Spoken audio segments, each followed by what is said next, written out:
Once upon a time there was an old miller who had 3 sons. When the miller died, he left his sons a mill, a donkey, and a cat. The eldest got the mill, the middle got the donkey, and the youngest had to take the cat. The older brothers laughed at him, but the cat promised that he would make his younger brother rich if he gave him a pair of boots and a bag. The owner was surprised, but fulfilled the cat's request.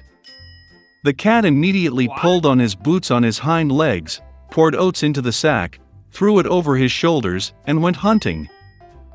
In the forest, he opened the bag, threw it on the ground, and hid himself in the thickets.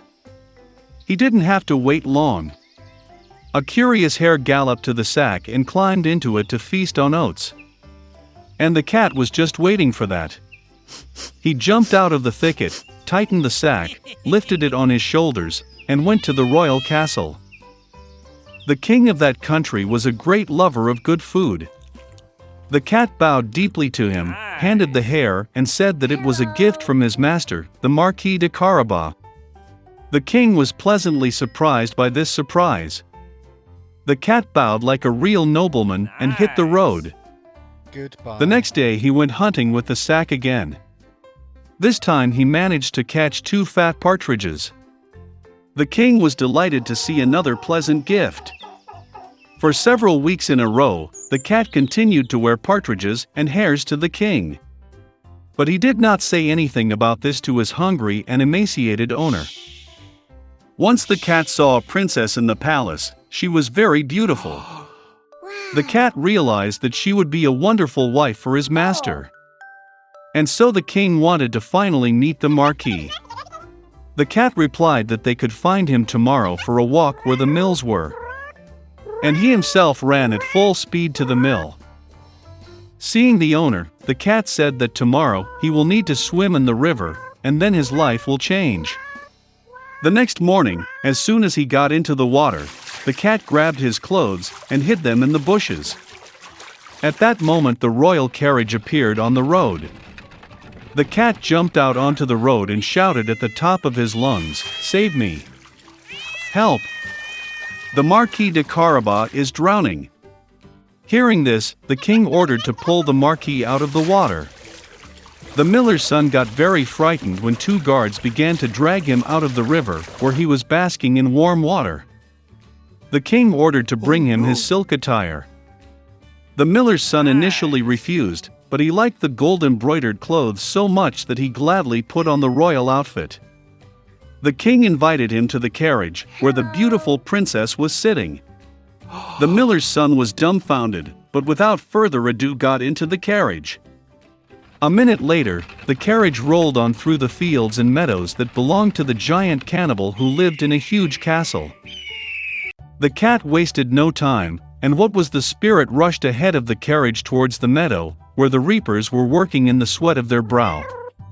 He asked them to say that these fields belonged to the Marquis de Carabas, otherwise the evil cannibal will eat them. Before the astonished reapers could reply, the king's carriage pulled up. And when the king asked whose meadows they were, they answered in a friendly chorus that these fields belonged to the Marquis de Carabas.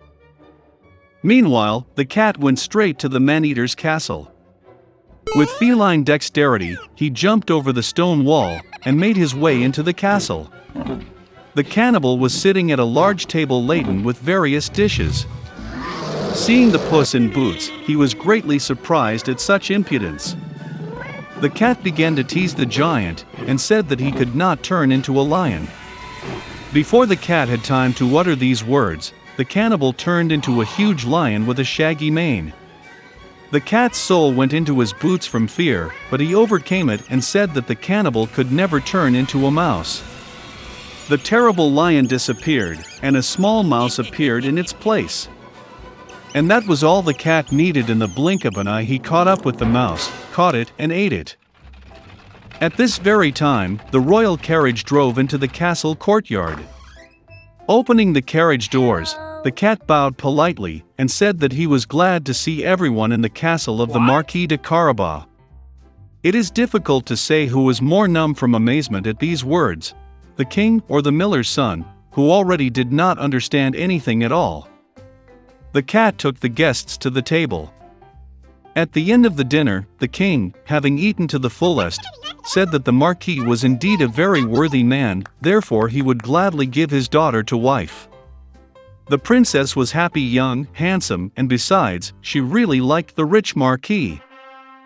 Soon they played a wedding. So the miller's son married a princess and became a prince.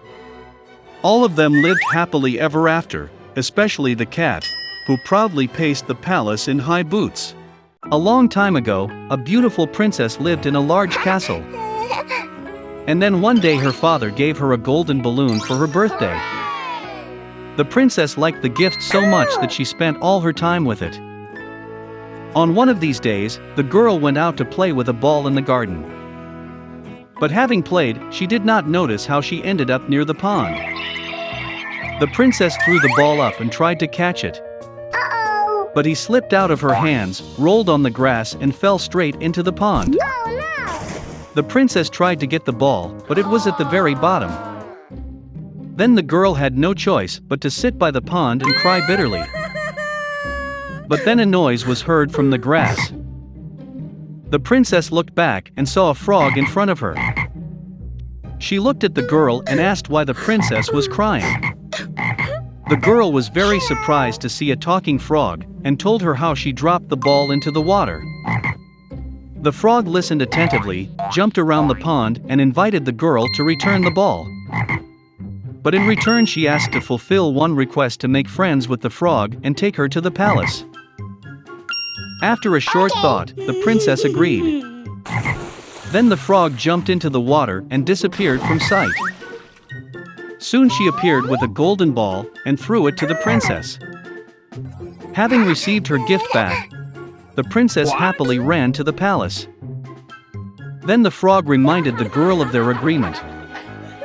But the princess just laughed and said that such an ugly frog could not live in a palace. So, the girl left the frog and returned to the castle. In the evening, the king, queen and princess gathered for dinner. But as soon as they started eating, they heard a knock at the door. Then the butler entered the room and announced that a frog was sitting at the threshold. She asks permission to enter and claims that she was invited by the princess.